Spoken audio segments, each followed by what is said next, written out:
ചെന്നൈ വേളാച്ചേരി സ്വദേശിയായ കുമാർ ചെന്നൈ ഹൈക്കോടതിയിലെ ജഡ്ജിയോട് ഒരു സങ്കടകരമായിട്ടൊരു പരാതി കൊടുത്തു. എന്താണെന്ന് അറിയണ്ടേ? കാണും. ஐயா ஜட்ஜையா ஜட்ஜையா என் சங்கடத்தை கொஞ்சம் கேளுங்க ஜட்ஜையா, கேளுங்க ஜட்ஜையா. நைட்டான தூக்கம் வரல ஜட்ஜையா, என்னால் தூங்குறக்கு ஆகுறதில்ல ஜட்ஜையா. நான் தூங்கிட்டு ஒரு மாதம் ஆகுது ஜட்ஜையா. எனக்கு நியாயம் கொடுங்க ஜட்ஜையா, என் நியாயத்தை கேளுங்க ஜட்ஜையா.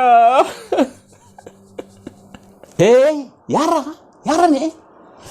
யாரா அவனை விட்டா? யாரை விட்டவளா? என்னப்பா பிரச்சனை? என்ன பிரச்சனை? சடன் எப்படி ஓடி வரதா கூட்டுக்குள்ள? யாரா நீ? என்ன பிரச்சனை? என்ன உன் பேர்? ஐயா, என் பேர் குமார், நான் வேளாச்சேரிந்து வரேன். நீதானே சொல்லு, என்ன விஷயம்? ஐயா ஜட்ஜையா, எனக்கு நைட்டு என் பொண்டாட்டி பக்கத்தில் இருந்தால் மட்டுமே தூக்கம் வருது ஜட்ஜையா.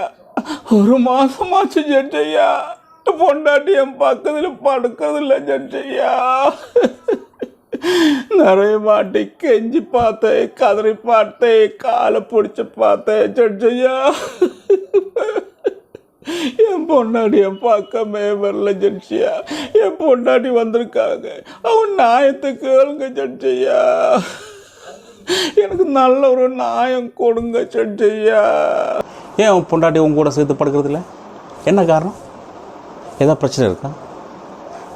உன் பொண்டாட்டி வந்திருக்கா கூட? வர சொல்லு. இவன் பொண்டாட்டி யார்? உன் பேர் என்ன? குமார் பொண்டாட்டி இருக்கா? வர சொல்லு. ஐயா, இந்த ஆள் கக்கூசு போனாலும் சரி, ஒண்ணு கடிச்சாலும் சரி, சரியா கழுவுறதில்ல ஐயா. உடம்பெல்லாம் ஒரே நாத்தம் ஐயா. எப்படி நான் இந்த ஆள் கூட குடும்பம் நடத்துறது? இந்த வீடியோ பாருங்க ஐயா.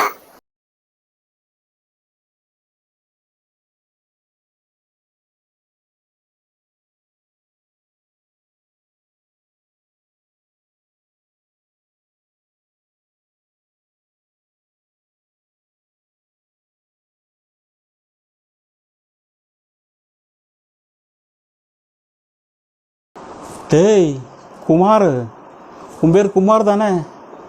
டேய், உன் பொண்டாட்டிக்கு இவ்வளோ துரோகம் பண்ணுறேடா, நீ மனுஷனாடா? நீ மனுஷனா?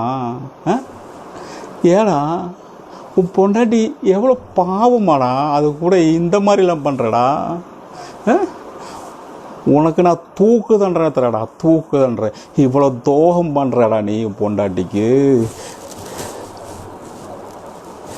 யார் இவனை? அப்படியே சிறையில் அடைங்க, கஞ்சி தண்ணி எதுவுமே கொடுக்காதீங்க. இவனுக்கு നാളേക്ക് തൂക്ക് போட்டு விடுங்க. ഈ വീഡിയോ കണ്ടോ? ഇത് എല്ലാ ഭർത്താക്കന്മാർക്കു വേണ്ടി ഞാൻ സമർപ്പിക്കുന്നു. ഇതിൽ നിന്നും നിങ്ങൾക്ക് എന്ത് മനസ്സിലായി? ഒരു ദാമ്പത്യം എന്ന് പറഞ്ഞാൽ ഭാര്യയും ഭർത്താവും ശരീരം കൊണ്ടും മനസ്സുകൊണ്ടും അടുക്കുന്ന ഒരു സന്തോഷകരമായിട്ടൊരു ജീവിതമാണ് ദാമ്പത്യ ജീവിതം. ആ ദാമ്പത്യ ജീവിതത്തിൽ ഫിസിക്കലായിട്ടുള്ള എല്ലാ ബന്ധങ്ങളും ശുചിത്വം അനിവാര്യമാണ്. അങ്ങനെയുള്ള ദാമ്പത്യം മാത്രമേ വിജയിക്കുന്നുള്ളൂ.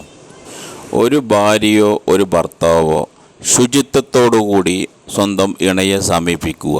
അങ്ങനെയുള്ള ജീവിതം ഒരിക്കലും തകരുകയില്ല.